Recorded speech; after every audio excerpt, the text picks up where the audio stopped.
Hi folks, it's Evo here from Thundermist Lure Company. So glad to see you and welcome to today's episode of Thundermist Fishing Tips. And today, folks, what I'd like to do is just share some tips and techniques on how to work spinners in river systems to hopefully give you the advantage and catch some more fish. So when you're fishing river systems, the first thing I like to say is you can use whatever line you want.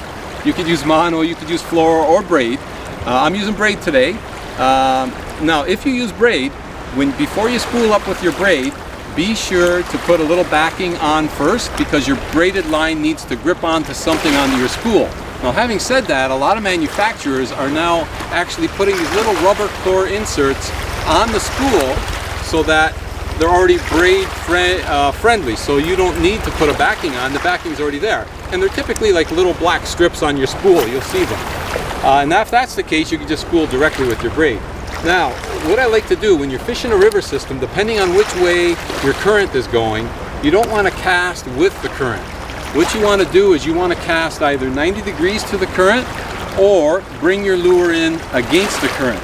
If you bring it with the current, what happens is the current is actually pushing your lure and you're not getting the speed, nor the control, nor the action that you want on the spinner. So it's very, very important that you either cast it 90 degrees or actually bring it against the current towards you, and that way you'll be able to actually control your speed and the action that you want.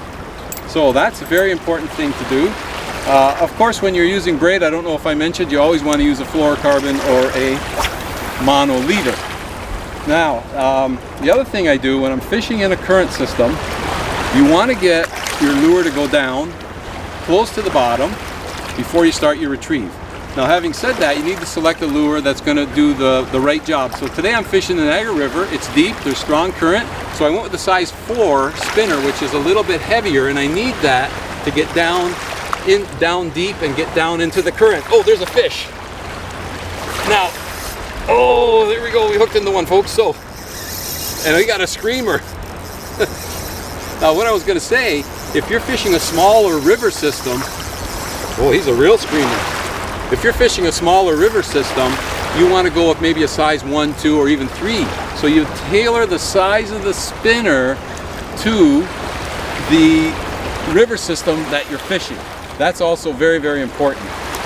Now, another thing you can do when you cast your line out, if the current takes your spoon or your spinner to the one side, you always got to keep a tight line when you're running spinners in rivers, because what happens is the current's moving, and if you have slack line, you're going to have a bow in your line because the current's going to take your line, and you're going to lose control of that lure. So what I like to do is when I cast it, I like to keep a very controlled, no slack line, so that I've always got a nice direct line between me and my lure. So then I can control my line, and when I'm ready to set the hook like I just did on this fish, you've got a direct hook set. There's no slack in your line, and that's very, very, very important. So try to remember to do that.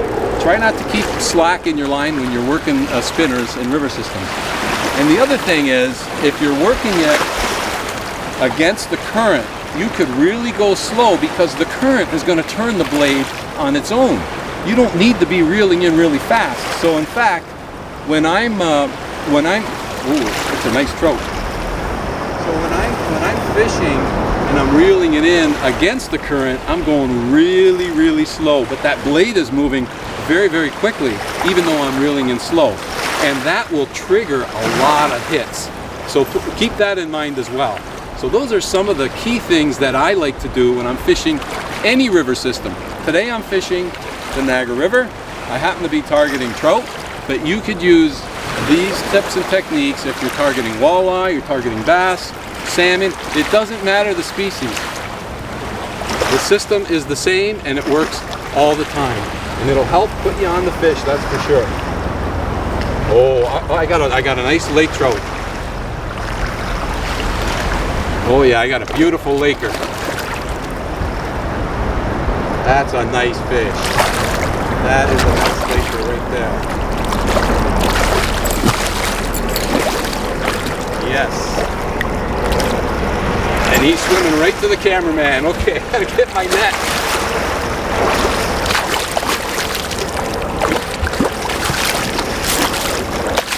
Oh yeah, that's a gorgeous, look at that lake trout.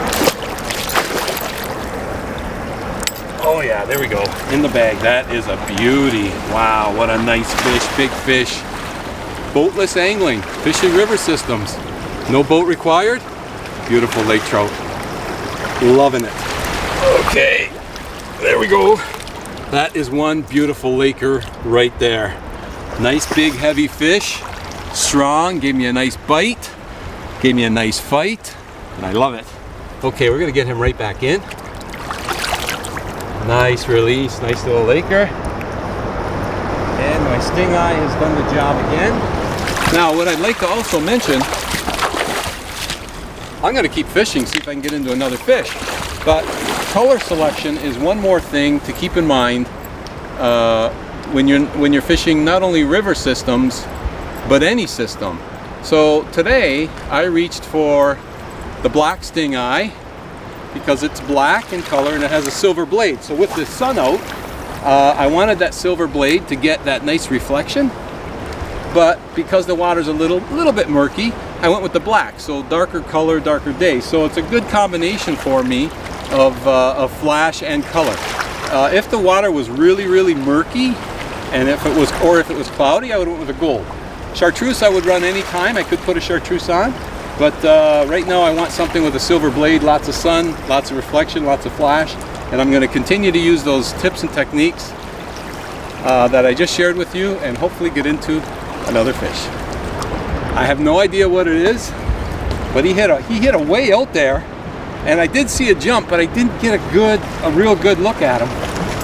Oh, it looks like a nice steelhead. Oh yeah, that's a beauty. That is a real nice steelhead. Okay, I'm gonna have to go get my net. I'm not prepared, folks, I'm not prepared. Okay. Yeah, that's just a beautiful steelhead. I hope I can land him. You can take a look at him. Oh yeah. Oh, that's a dandy. That is a dandy. Oh, nice colors on them. Beautiful fish. Okay, let's see if I can. Oh, he's still full of energy. He's still full of energy. They are one strong fish, let me tell you. Okay, he is in the bag. Very nice little steelhead there. That's a beautiful steelhead in the bag. I think what I need to do is I'll grab myself a quick photo and we're gonna let this guy go. Yes indeed, folks, that is one beautiful steelhead right there. That's just the perfect size. If you like to eat steelhead, that's a great size steely right there to eat. In fact, I've got a fantastic recipe I use for trout. I'll put a link here for you, you can check it out. But this guy wants to go. Okay, there you go. Nice little release. See you later, Mr. Steelhead. So, no matter what species you're targeting, folks, if you're fishing river systems and you're using spinners, try some of those techniques. They work for me, they'll work for you. I want to thank you ever so much for joining me on today's episode of Thundermist Fishing Tips. And as always, folks, until next time, good luck and good fishing.